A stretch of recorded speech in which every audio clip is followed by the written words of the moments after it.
1 Corinthians chapter 7 tonight.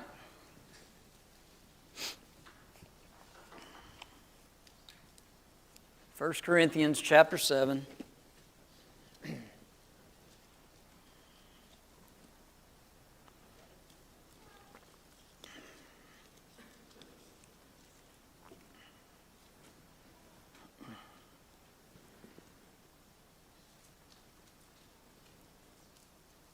I'm going to keep my water right here in front of me, so hopefully I'll have a reminder to keep drinking. My throat is a mess, so.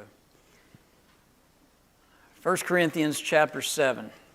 First 6 chapters seem to be those things that the Apostle Paul knew about the congregation, whether information given from especially the household of Stephanus or the household of Chloe or someone else.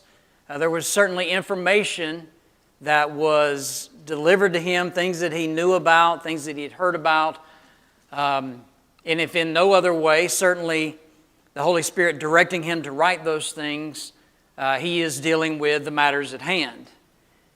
They had apparently written him, and so he is writing them concerning those things as well.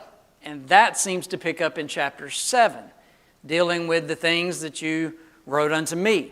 And so you can see that that first phrase there, concerning the things of which you wrote to me. And so it seems to kind of turn here to deal with some of these things. You'll find that there's seems to be a background at least to maybe some of the things mentioned previously. I would also try to remind us, if you will, of the wisdom that Paul talks about, especially if you go back to chapter 1 and verse 18. Specifically, the message of the cross is to those who are perishing, foolishness to those who are perishing, but to those who are being saved, it's the power of God. We spent a great deal of time talking about, obviously, the wisdom of man versus the wisdom of God. And so that certainly is in the background. There's division that's taking place. They're following one preacher or another. And Paul says certainly that shouldn't be the case. They're going to law against one another. That should not be happening, and shame on them for doing it. They have allowed this individual in the congregation, this man in the congregation who has a sexual relationship with his father's wife, and that certainly shouldn't be going on. They should have already dealt with that, and so he's telling them how to handle that situation, that they needed to basically withdraw from him, and so that obviously in hopes that he would repent, that he would turn, come back to God, and so that certainly needed to be handled. And so all of these things that we've kind of dealt with, but also the idea of even about fornication itself, the problem that was there, and evidently they're giving into fleshly desires and trying to use the argument, it's a desire for the body that we have to eat, and so food for the belly and belly for food and so forth and all that. So that makes sense, right? Well, on the outset it might sound good, but it's not the same exact comparison. It is different, and Paul explains that in that passage as well. And so he said this certainly shouldn't be taking place. Now, concerning the things of which you wrote unto me. It is not good for a man to touch a woman. And the word touch here is used in the carnal sense. And so he's talking about intercourse. He's talking about even cohabitation would fall under this category as well. And so this is obviously a euphemism that's being used here to kind of clean it up for our benefit, if you will. But chapter 7, this is he's getting into what they have asked of him. And I think that it's important on the very outset of this chapter. I'm going to draw your attention down a couple of verses. Let me get my Bible in front of me.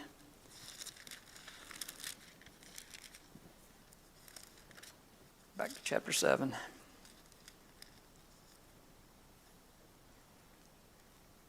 verse 26. Drop down to verse 26. Verse 26 is the key to understanding this chapter. If you understand this difficulty is going on and understand that context, then whatever it is that he's saying falls into this context. And so he says in verse 26, I suppose therefore that this is good because of the present distress, that it is good for a man to remain as he is. Whatever this present distress is, history records that there was a civil war in the area at this time. Certainly, there were Christians that were caught up in that, and so history tells us of that. And so Christians were under a great persecution, but even so far as even being put to death. And so that's going on. And so, whatever the specifics are about that, kind of keep that in mind. There was something that was going on that was so difficult and so burdensome to the church there at Corinth that he tells them that these things that he's going to talk about in this chapter, it is good because of this present distress. And so keeping that in mind is important as we go through there. And so verse 26 is key to understanding and unlocking, if you will, what's really being said here in chapter 7. Now, it could be the case that Paul is quoting maybe exactly what they wrote to him. Maybe it's in the question form. Is it good for a man to touch a woman? Maybe that's the specific question. But whatever it is, it's certainly surrounding that. And then you'll find that there's another question that's asked that he's going to deal with also later in this chapter. And so there's a couple things that are probably behind this line of thinking for just a moment. But let me say this. Understanding Matthew chapter 19, verse 9, right off the bat, when Jesus is questioned about can a man put away his wife for any reason, what answer does he give? Except it be for what? Except it be for fornication. New King James would use the word sexual immorality. Fornication covers it, letting us know that it's particularly having to do with the illicit sexual act outside of marriage, whatever that is. And that would include everything. That would include homosexuality. It would include bestiality, pedophilia, any of those things that are outside of the marriage bed. Hebrews 13 and verse 4 then would be considered an illicit sexual activity, something that was against the very law of God. We have already covered in the previous chapter, just a few verses ago, that it is a sin against the body. And so we understand, that's why I said that there seems to be a connection to some of the things that he's covering in chapter 7 based on other discussions, I should say. Now, anybody who would forbid marriage is teaching a doctrine of demons. 1 Timothy chapter 4. This is how I know this. The Spirit speaketh expressly that in the latter times some shall depart from the faith, giving heed to seducing spirits and doctrines of devils or demons, speaking lies and hypocrisy, having their conscience seared with a hot iron. What are they teaching? They're forbidding some to marry. They're commanding to abstain from meats, which God has created to be received with thanksgiving of them which believe and know the truth. Every creature of God is good, nothing to be refused if it be received with thanksgiving. This is part of the Gnostic teaching that was going on based on the idea that flesh is not just weak, That's what Jesus taught. That's what his apostles taught. But that flesh is inherently evil. And so there are things that go along with their teachings based upon that premise. But certainly then to forbid to marry, according to what Paul wrote to Timothy, would be sinful. Marriage is sacred. Again, Hebrews 13 and verse 4. Two thoughts behind verse 1. And while some would say, okay, that this is just Paul simply repeating what they have asked. And yes, that very well may be the case. That's my thought. But there's another thought, and it goes and takes this just a little bit deeper. The Grecian philosophy of the day on marriage that was held at this time, it was taught by a Greek philosopher by the name of Menander. Menander taught that marriage was an evil, but a necessary evil. And so you can kind of pick up on where the Grecian thought was. The Jewish philosophy concerning marriage was a little different. They thought that everyone should be married. In fact, a Jewish person who was not married was, in their eyes, considered a murderer. In this sense, because they weren't married, so they weren't having any children, and so they were essentially killing their line, and so committing murder in that way. And so if you didn't have children, you were useless, and certainly you can see, you can go back to, what's a good example we have of a woman who had no children, and in fact her husband had another wife, and she had a bunch of children, remember, and that woman would pick at her, and over and over and over. And then we finally see this woman who's praying to God for a male child. Who was that? Who? Hannah. All right, Hannah's praying. Sarah was without child for a while too. Hannah is the one specifically I'm talking about, because remember, was it Peninnah, I think, was the other woman, and she just kept picking at her and picking at her. Even when they would go to worship, she was doing that. And so there's a lot that's going on in that background, but some of that has to do with that mindset, that type of philosophy. And so there's several things that are going on in the background that I think caused them to write Paul and ask those questions. But keeping in mind, certainly, marriage is certainly honorable, the bed undefiled, but whoremongers and adulterers God will judge. Hebrews 13 and verse 4. And so again, keeping in mind verse 26, and as we start to go through this, so verse 2 he says, nevertheless, because of sexual immorality or because of fornication, let each man have his own wife, and let each woman have her own husband. And so he kind of right out the gate deals with the problem at hand. There are those who are saying that shouldn't be married. There are those who were holding to that possibly. He says absolutely not. He says it's good for a man not to touch a woman. And especially when you consider verse 26, that it might be good when you get down just a couple of verses we're going to find. He says, I wish that you were as I am. And evidently at that point in time, at least, Paul is not married. And we'll talk about that a little bit more later.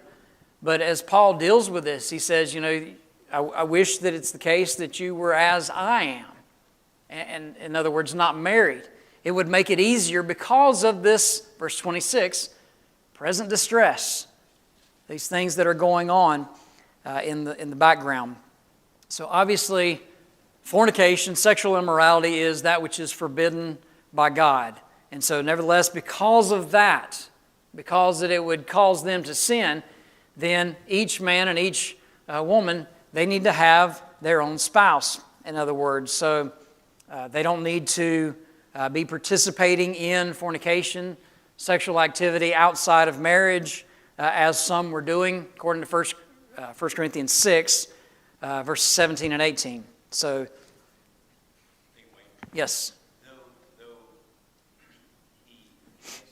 Paul makes a pretty clean break and shifts gears to what they've been asking him now. We still probably need to keep in mind that the narrative of the sexual immorality being improper and not the proper use is still going to be that which he's still in the heels of talking about this gentleman that had his father's wife. Right. Right? And that the activity that he was caught up in is still going to be kind of flowing into this narrative here. Yeah.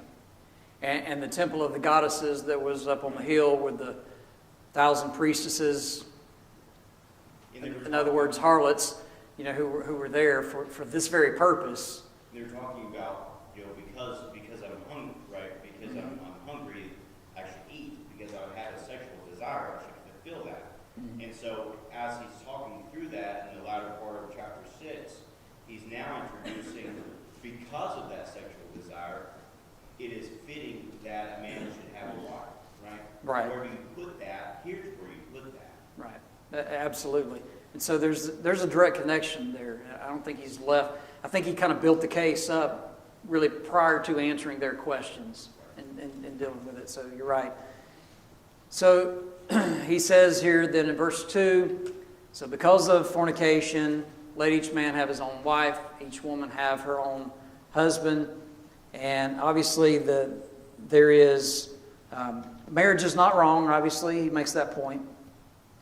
It is, however, an obligation. And there's an obligation in that. And that's where verse 3 comes in. Let the husband render to his wife the affection due her, and likewise also the wife to her husband. And so let's cover verse 3, and then we'll talk about the why in verse 4 here in just a moment. But in verse 3 particularly, there is a dutiful side to marriage. And that's something to be understood when it comes to the marriage relationship. And when you start thinking, the King James, I believe, uses the word render due benevolence. And so there's that which is good for the spouse, and likewise in the other direction as well. And so there's a responsibility to fulfill those sexual desires within the marriage bed. And that's what he's talking about here, obviously, in this passage. It's interesting that, I think it's interesting how he's dealing with this issue and kind of setting up this conversation. The reason being, he says, verse 4, the wife does not have authority over her own body, but the husband does. And likewise, the husband does not have authority over his own body. The wife does.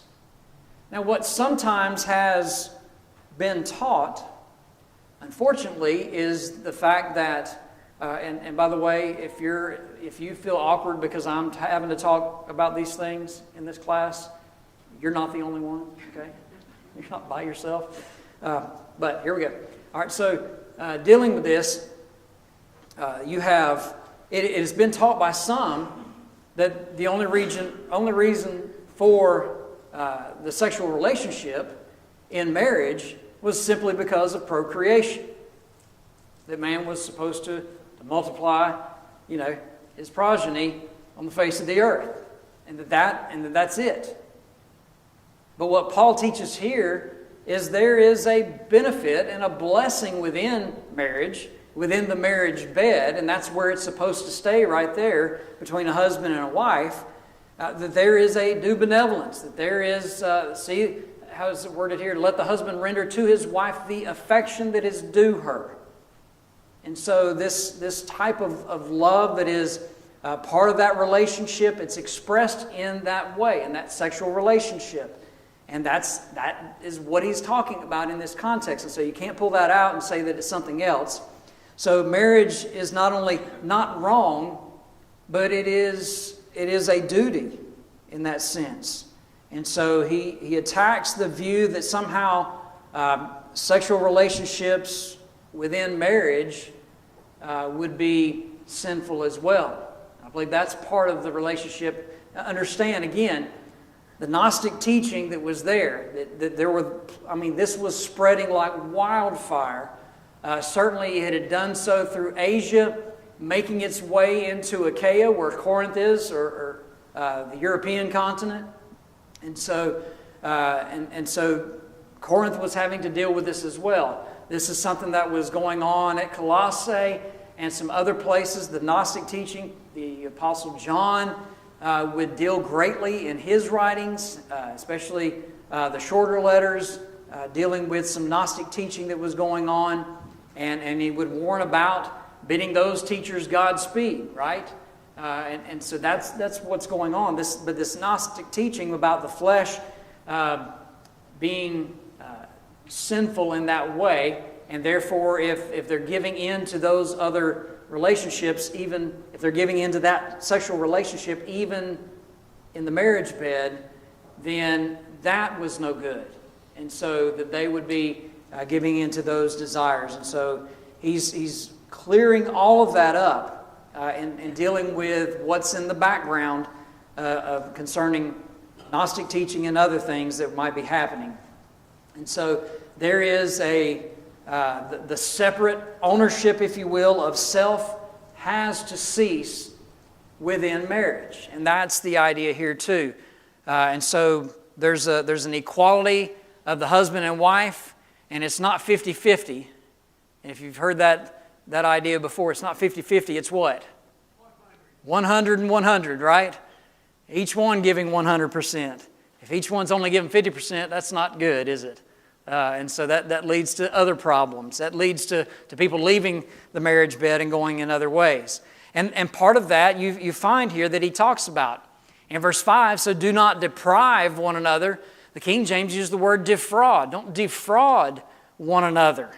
It sounds like it's a little bit stronger word, isn't it there? Because this is their due benevolence. This is their due affection, he says. So don't deprive one another, except, so here's an exception, except it be for a season, for a time. He says that you may give yourselves to fasting and prayer and come together again so that Satan does not tempt you because of your lack of self-control or incontinence. He says you have to come back together. You can do this for a time, but it can't be that one person decides they're going to do this and leave the other one out there hanging. And that's the idea. That you consent together maybe for fasting and prayer, as he's talking about, for some spiritual reason. I just had this question asked in an audience that I was in the other day, and I thought, well, I'll share it as well. Have you ever known anyone in your lifetime as a Christian who's done this? Now, you don't have to say who it was. I don't need the details, okay, or anything like that. But do you know of anyone who has actually done this? Who has said, we're gonna take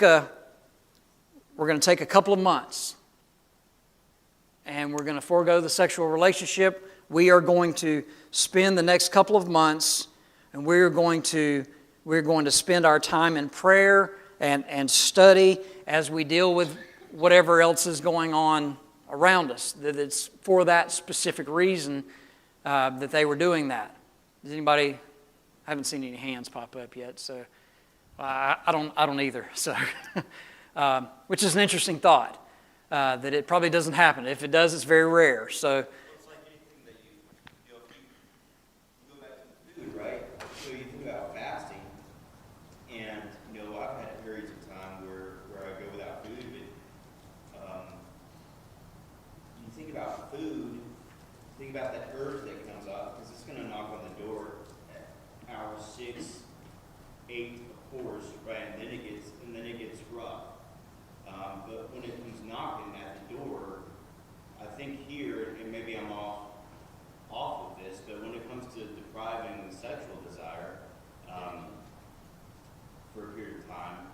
that's food and you're fasting, when that comes about, you then refocus, right? So it's almost as if it's a reminder to focus on the intentional purpose of you going without, right? So if you go without food, then when you're hungry, you remember and you stop and pray.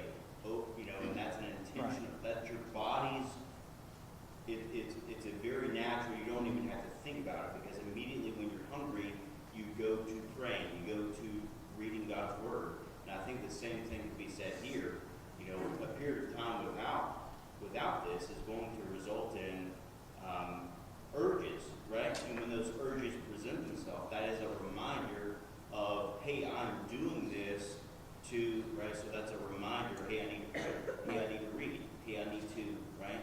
So, again, tying those two things together with urges of the body. Yeah, and it's a great way to kind of illustrate that. What's also interesting in that passage, that fasting is not found in the ASV, the American Standard Version, but it has to do with spiritual devotion. I'm not sure, I don't remember exactly how it's worded, but I don't think fasting is the word that's found there. By the way, this is also a passage that Catholics will use for Lent. And so you can see just by some of the discussion kind of where some would go with this. But he is, certainly there's no justification for adding that because specifically it was grounded on the word fasting that is there, which is an interpolation of another word, but it's not actually in the text. And so just that doesn't cost you anything. But anyway, that's where some of these individuals will go here. But obviously that's not what's being taught here. This spiritual devotion is being taught, but setting aside, as the Catholics have done, a specific day for it and so forth. It's just like anything else. When Jesus talked about fasting or praying or whatever else it was, what did he tell them to do? You mark it on your calendar and everybody's going to have one specific day and then that's what we're going to do, right? No. He says you go in your closet and pray. Nobody needs to know. And your Father that sees you privately, He's going to reward you and so forth. And so the same idea with fasting. Probably why you didn't get any raised hand and anybody else. That's a good point. That's a good point. So I'll take that. All right. So he says, for the obvious reason, you can't just keep on. This can't continue on for a long period of time. This needs to be with consent for a time, and it doesn't need to be a long period of time. Why? Because Satan will tempt you with that very thing. So he says, I say this as a concession. The King James used the word permission here. I say this by permission and not as a command. So let's deal with that for just a moment. By the way, I mentioned a moment ago, let me just back up before I hit this verse. Verse 5, when it says, do not deprive or do not defraud one another, that word in the original, defraud, obviously it's being used to talk about the sexual relationship between a husband and wife, but Bauer explains it in this fashion. I think this was good, and I just looked over it for some reason here. To steal or to rob someone of their marital rights. The fact that they are not in authority over their own body, but the wife's not in authority of her own body, but the husband is, and vice versa. And so the idea of stealing or robbing someone, the marriage partner, of their marital rights. And so, all right, just wanted you to... Conjugal rights, there you go. All right. I say this as a concession, or I speak this by permission and not of commandment, the King James says. The ASV says the same thing here too. So it's literally the idea of something to think alike, to agree with, to grant pardon for something, to indulge, permission. So it's kind of like writing and saying, indulge me to write this, you know. And so I'm writing this by your permission, not commandment here. That's not to say that he's not writing by inspiration, and the things that he is writing are the commandments of God. 1 Corinthians chapter 14, verse 37. So some have tried to use that to turn this in another direction. Some will call from this passage and others and talk about the Pauline privilege and so forth. We've got to be careful with terms like that. This is the idea of he's referring to what he's about to say, and some have said, okay, well maybe this has to do with what he just said, or maybe this has to do with what he's about to say.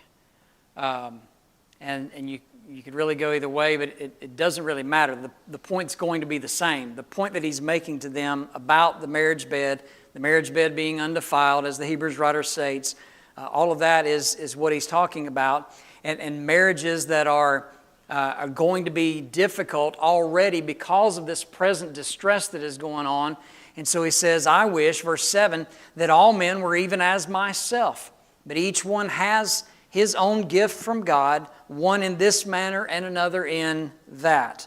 And so, in other words, whether married or whether single, that's a gift from God.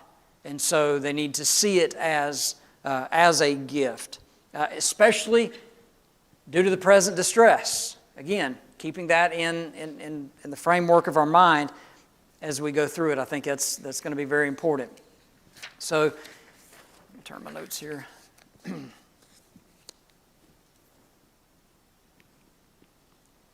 And by the way, when he says due to this present distress, what does that tell you? That it's not forever, right?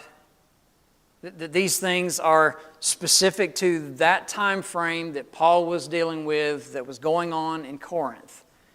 And so, chapter 7, that's what's happening. And that is one of those specific times where he is dealing with a point in time, a present distress that was taking place. And so here's some help answering your questions that you sent me as he writes back to Corinth. And so we have that really through verse 7 is really kind of covering that first section. He's going to say, but I say to the unmarried and the widows, it's good for them to remain even as I am. And so now he switches gears again here in this moment. But let me back up and say something. I mentioned it, or I hinted to it a moment ago about the Apostle Paul not being married. I do not believe Paul was married at this time. Was he married previously? Could be the case. Some have thought that he was previously. Also, to be a leader in the Jewish synagogue, the Jewish historians 100% all agree that he would have had to have been married. Now, what happened? We don't know. We're not told. But currently, Paul is not married. Whether she left, whether she died, we're not told. We just do not know, and certainly do not need to speculate. Even if he had never been married, by inspiration, certainly, Paul can still write about these things and be 100% correct in dealing with them and have the very wisdom of God, not the wisdom of man, to direct them through those things. But I did want to just to make that statement that it could very well be that he had been married at some point in time in the past. All right. But I say to the unmarried and widows, it is good for them if they remain even as I am. So to the unmarried, remain unmarried. And so for the widows, obviously, their spouses have passed. And so he said, due to verse 26, the present distress, he says it's good for them to remain even as I am, unmarried. But if they cannot exercise self-control, let them marry. It's better to marry than to burn with passion. And so burn there is not a reference to hellfire, eternal damnation. It's about burning with desire in the context here. And so burning literally with their passions, with their desires, and giving in to them, and then giving, obviously, to sin. And so he says, because of this present distress, to the unmarried, to the widows, he says it's good for them to remain unmarried. And so, but if they cannot contain themselves, then let them marry. All right, verse 10. To the married I command, yet not I, but the Lord. A wife is not to depart from her husband, but even if she does depart, let her remain unmarried or be reconciled to her husband. And a husband is not to divorce his wife. Make sure I get here on my notes. So again, the idea, it seems that, okay, another question has come up. And so now we've got another topic, and he just kind of keeps kind of hitting these next, and so forth. And so another question given regarding marriage now, and Paul's answer is going to be unlike what's found previously in verses 1 through 9, because those verses dealt with a choice that they had. They could choose whether or not to marry, because they were single at the time. So they could choose either to marry or not to marry. They didn't have to marry. They didn't have to remain unmarried. He says, but for this present distress, he says, this would be a good thing for you to consider at least. And so, not how I wanted to end, or not where I wanted to end exactly, but we will pick up with verses 10 through 11. Actually, not next week. Steve Johnson will be teaching for me next week. I'm taking a flight to Idaho and helping Chris drive all of their belongings back. And so I'm going to be a good dad and help do some driving.